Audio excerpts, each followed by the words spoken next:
নমস্কাৰ ৰাইজ। ৰাতিপুৱাই মেজি জ্বলাই মাহ প্ৰসাদ খাই আমি এতিয়া ওলালো আমাৰ বৰ্তাহঁতৰ ঘৰলৈ। আৰু চাওকচোন আমি কিমান সুন্দৰ সময়ত পাইছোহি। বৰ্তাহঁতৰ ঘৰৰ আগফালে এভাগ নামঘৰ আছে আৰু আজি মাঘ বিহু বুলি সকলোৱে ইয়াত সেৱা লৈছে।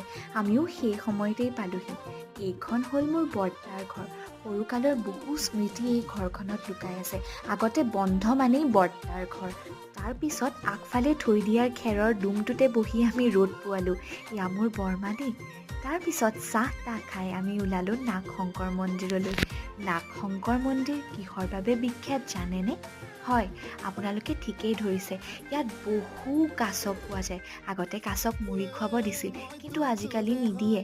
মন্দিৰৰ পৰা আহি দেখিলোঁ যে ইয়াত কলহ ভঙা খেল হৈ আছে। গতিকে মা আৰু ময়ো এটা চেষ্টা কৰিলোঁ, কিন্তু আমাৰ নহ'ল। সঁচাই বিহু কেৱল এটা উৎসৱ নহয়,